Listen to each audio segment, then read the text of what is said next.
कुछ आर्य सज्जन 100 रुपए दे करके गए हैं। मैं नाम से तो परिचित नहीं हूँ, पर कहा है कि 11 से सम्मान करते हो। हाँ, एक बार हाँ जी, आर्य नगर से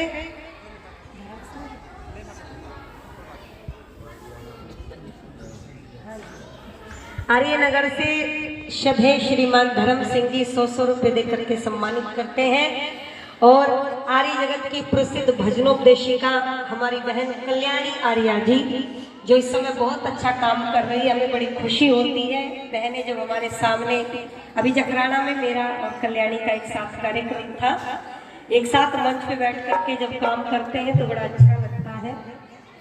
उन्हीं के पिताजी 100 रुपए देकर के, इस परिवार की विशेषता है हमेशा, जब तक तो कल्याणी भजनोपदेशिका भी नहीं बनी थी तब से बहुत सम्मान और प्यार आशीर्वाद ये परिवार मुझे देता है। मैं आपका धन्यवाद करती हूँ। और जैसे कल्याणी आपकी बेटी है, मैं भी आपकी बेटी ऐसी हूँ, तो विशेष आपका बहुत बहुत धन्यवाद। 200 रुपये हमारी आर्य समाज के आज के इस सत्संग के अध्यक्ष महोदय जी शभे श्री खजान सिंह जी, जिनका नाम ही भाई खजान सिंह है, उनके पास खजाने की कोई कमी है नहीं। आज वो दिल खोल करके यहाँ उपस्थित हुए हैं गुरुकुल के प्रांगण में। एक बार तालियों से उनका सम्मान बढ़ाएंगे आप, वो हमारा भी सम्मान कर रहे हैं। आपका बहुत बहुत धन्यवाद करती हूँ। और ये गुरुकुल भी हाँ जी हमारे मध्य तालियों से सम्मान बढ़ाएंगे। आए हुए अतिथियों का एक बार बोले भारत माता की, महर्षि स्वामी दयानंद जी की, सत्य सनातन वैदिक धर्म की। ये जोश समाप्त नहीं होना है, क्योंकि अभी तो बहुत कुछ काम करना है बच्चों। और निवेदन कर रही थी कि ऐसे ये वो संस्कार, 16 संस्कार हमारी नींव में उपस्थित होते थे, जिनको धारण करने के बाद बोलो बच्चे अपने माता पिता को वृद्ध आश्रम में नहीं भेजते थे। अच्छा, हमारे बीच में पहलवान कृष्ण जी सूबेदार, जो एशियाड खेले हैं, और इनके हाथ अभिनंदन करते हैं। हम तालियों से सम्मान बढ़ाएंगे। एशिया टीम में इंडिया के कैप्टन रहे हैं, स्वर्ण पदक विजेता, तो इनके भी अभिनंदन करते हैं। हमारे साथी सूबेदार कृष्ण जी, सूबेदार कृष्ण जी का स्वर्ण पदक विजेता कैप्टन जी का तालियों से सम्मान बढ़ाएंगे। जोरदार तालियों से आप सम्मान बढ़ाएंगे। देखो, जो संघर्ष पुरुषार्थ करते हैं, देश के लिए काम करते हैं, उनको तालियां मिलती है। और जो कुछ नहीं करते, निठल्ले होकर के पैदा होकर के मर जाते हैं, उनको गालियां मिलती है। मिलता जरूर है कुछ ना कुछ। तो बताओ, तालियां लेनी है या गालियां लेनी है? तो फिर तालियां देना भी सीखो। एक बार तालियों से सम्मान बढ़ाओ। आइए कुछ ऐसा काम करके जाए संसार से कि जाने के बाद लोग भुला ना सके। अब बच्चों, तुम कहोगे लोग तो रावण को भी नहीं भूले या भूल गए। अच्छा, पर अंतर है, भूले रावण को भी नहीं, भूले राम को भी नहीं। पर आपको ईमानदारी से बताओ, सबकी बात है, लोग आपको रावण की तरह याद करें या राम की तरह याद करें? क्यों भाई, रावण में क्या कमी है? बताओ, सोने की लंका है रावण के पास। तो निवेदन कर दो, राम के पास सोने की लंका नहीं थी, रावण के पास थी। श्री राम का परिवार इतना बड़ा नहीं था, रावण का इतना बड़ा था, है ना? और सेना भी रावण की बड़ी थी, राम की थी नहीं। वानर सेना इकट्ठी की थी जंगल से वो भी। तो बताओ, फिर भी बताओ, आप सब रावण की तरह नहीं बनना चाहते, राम की तरह बनना चाहते हो। क्यों? बस इस अंतर को पहचानना है। और जिस दिन ये अंतर समझ में आ गया और पहचान लिया, तो निश्चित रूप से फिर हमें बोलो कोई समाज में भटकाने वाला नहीं। अच्छा, मंदिर रावण के बने या राम के बने? रावण का बना लेते, वो तो मंदिर तो तैयार था, मूर्ति रावण की रख लेते, कौन सी दिक्कत आ रही थी? क्यों रावण के मंदिर नहीं बने? मैं निवेदन कर दूं आपके बीच में, आइए हमारा जीवन भी कुछ ऐसा ही हो। हम कितने सुंदर हो कोई फर्क नहीं पड़ता।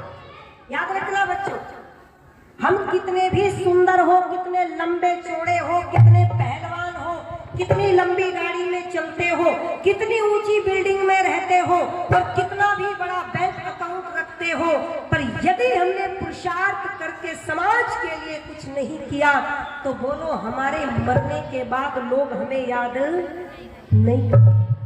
कोई नहीं कहता बेचारी बहुत गोरी थी मर गई, कहता हो तो बताओ।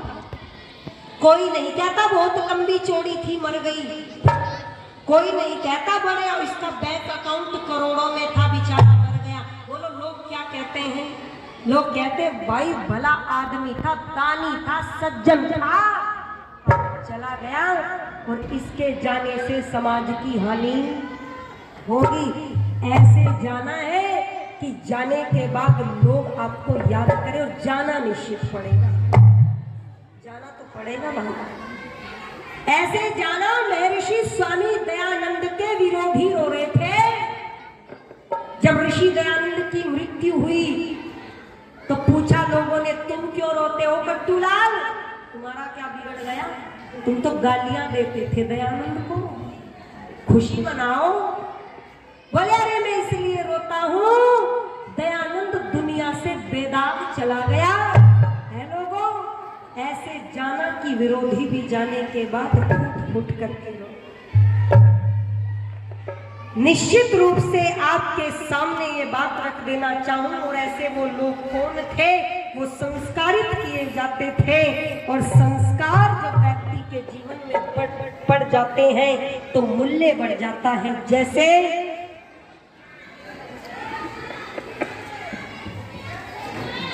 जब राम घर पर थे तो राम थे, और जब त्याग किया, पुरुषार्थ किया, संघर्ष किया तो मर्यादा पुरुषोत्तम श्री रामचंद्र बने। आज की शिक्षा प्रणाली को ग्रहण करके बच्चे हाथों की रेखाएं दिखाते हुए घूमते हैं। एक बार एक व्यक्ति ऋषि दयानंद के पास आ गया, बोले स्वामी जी मेरा हाथ देख करके बताओ क्या दिखता है? स्वामी जी बोले इसमें हड्डी है, मांस है, खून है और ऊपर त्वचा है और तो कुछ नहीं है। बोले ये नहीं, मेरा भाग्य देख करके बताओ भाग्य है। अच्छा ईमानदारी से बताओ, जो ये अपने हाथों की रेखाएं लोगों को दिखा दिखा करके भाग्य ढूंढना चाहते हैं, क्या ये समाज, राष्ट्र और धर्म के लिए कुछ करने की ताकत रखते हैं? बच्चों मंजिल किसको मिलती है? पुरुषार्थी।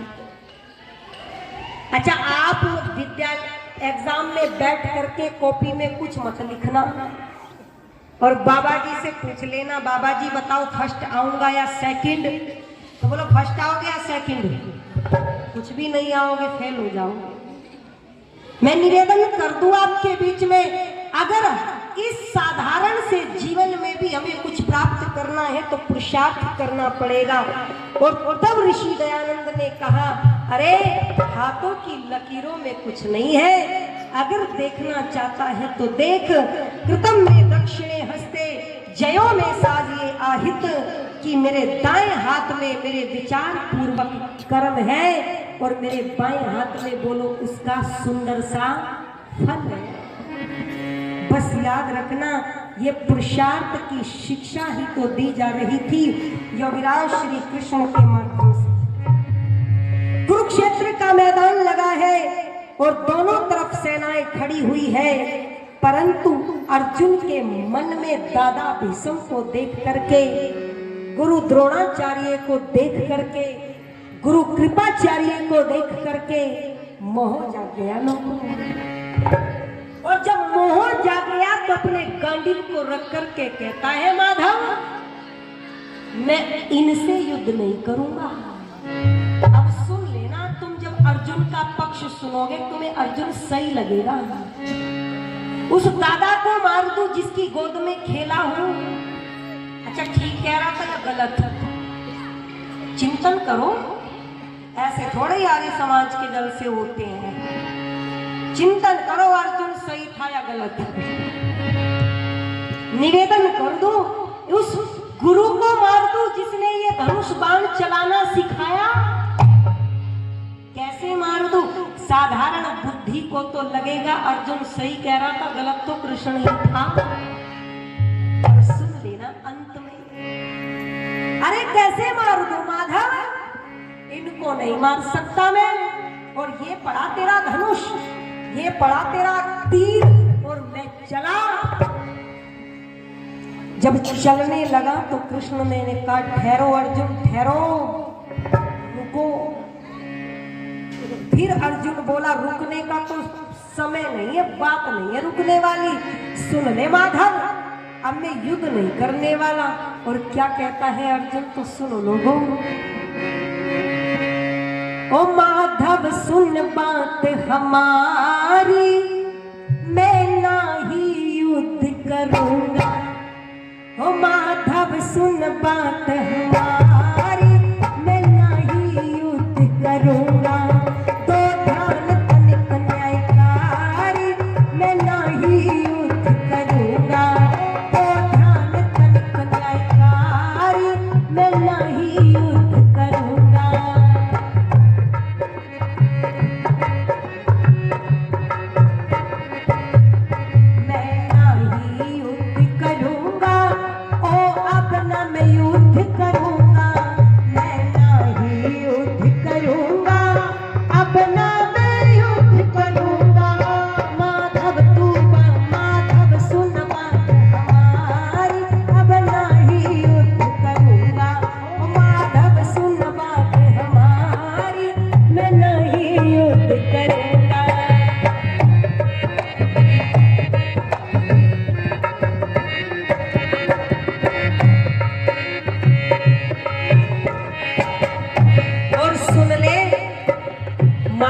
हे गोपाल हे कृष्ण, मेरी बात को ध्यान से सुन। क्या कह दिया, युद्ध क्षेत्र में खड़े हुए हैं रिश्तेदार हमारे। युद्ध क्षेत्र में खड़े हुए हैं रिश्तेदार हमारे। दादा मामा ताऊ चाचा भ्राता जीजा सारे। दादा मामा ताऊ चाचा भ्राता जीजा सारे, मेरी पूरी रिश्तेदारी, मैं नहीं युद्ध करूंगा। मेरी पूरी रिश्तेदारी, मैं नहीं युद्ध करूंगा। माधव सुन बात हमारी, मैं नहीं युद्ध करूंगा।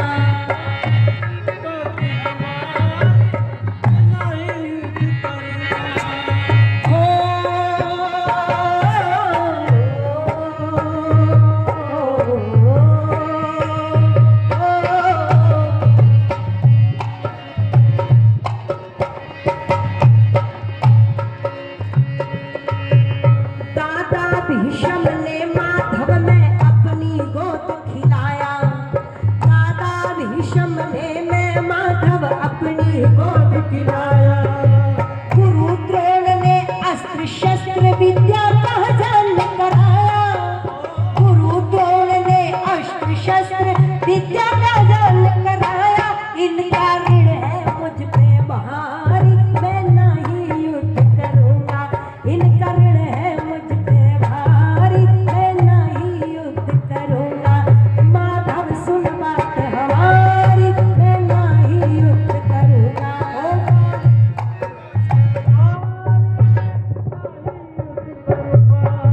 है लोगों, अब अर्जुन के उपदेश सुनना एक से बढ़कर के एक उपदेश कर रहा है। और क्या कहने लगा,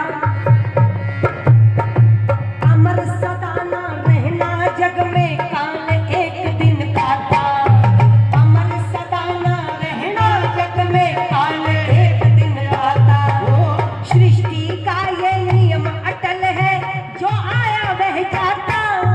सृष्टि का ये नियम अटल है, जो आया वह जाता।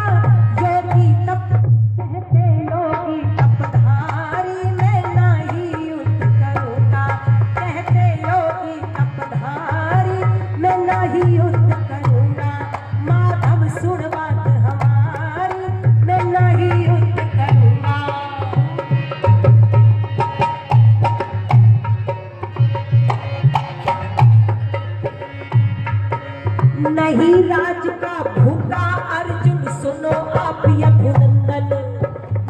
राज का हुक्का अर्जुन सुनो आप यदुनंदन, नंदलाल रथ उल्टा ले चले,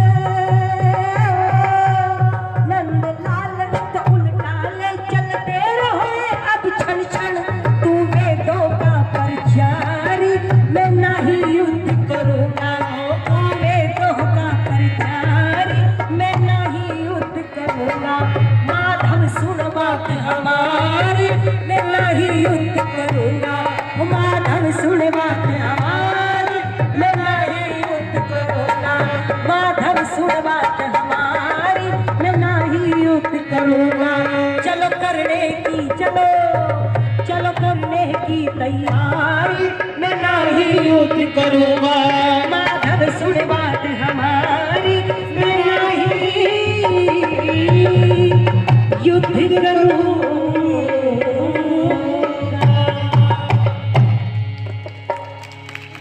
कितने सुंदर सुंदर उपदेश अर्जुन ने दे दिए कृष्ण को। बोले मैं तो युद्ध नहीं करूंगा, सब कुछ यहीं रह जाएगा, ये सिंहासन ये राजपाट सब यहीं धरा रह जाएगा, एक दिन मरना तो सबको है, तो लड़ लड़ करके क्यों मरूं, ऐसे ही मर जाऊं। अच्छा बात तो बढ़िया कह रहा था या नहीं कह रहा था? बस ये उपदेश यदि पहले हो जाते तो ज्यादा अच्छा रहता, थोड़े से देर में हुए। परंतु एक बात याद रखना, योगीराज श्री कृष्ण जो धर्मात्मा प्रवृत्ति के थे, उनका उद्देश्य पांडवों और कौरवों को आपस में भिड़ाना नहीं था।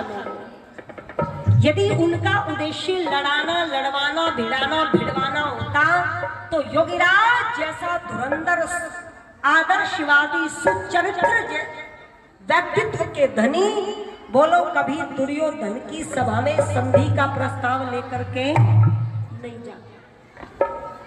बस यही बात कह दी योगीराज श्री कृष्ण ने अर्जुन से। बोले अर्जुन बात तुम्हारी सारी सही है, लेकिन समय सही नहीं है। अगर ये बातें समय पर होती तो बोलो ये अच्छी लगती। और याद रखना, इस समय जो तेरे सामने खड़े हैं वो तेरा दादा नहीं है, वो तेरा गुरु नहीं है, वो तेरा भाई नहीं है, वो तेरा जीजा, दादा, ताऊ, चाचा, मामा नहीं है, अपितु ये सारे के सारे अधर्मी खड़े हुए हैं। और याद रख, यदि ये धर्म के पक्षधर होते तो बोलो कभी कुरुक्षेत्र के मैदान में दोनों सेनाएं आमने सामने आने वाली नहीं। और व्यक्ति के जीवन में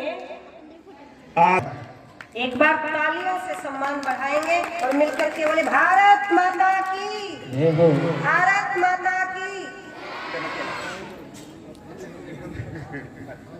आज की मुख्य अतिथि जो हमारे बीच में हैं श्रीमान जी, उनका हम हृदय की गहराइयों से सम्मान करते हैं, अभिनंदन करते हैं, वंदन करते हैं। और गुरुकुल परिसर में जितने हमारे विद्यार्थी विद्यमान हैं, हमारे एक बार जोरदार तालियों से आप लोगों ने उनका स्वागत एवं सम्मान करेंगे। आइए मंच पर आपका स्वागत है समस्त विद्वानों की ओर से, गुरुकुल परिसर की ओर से बहुत बहुत सम्मान, धन्यवाद। तालियां बजती रहनी चाहिए बच्चों। समाज सेवी हरिनिवास जी जांदू किसी परिचय के मोहताज नहीं है।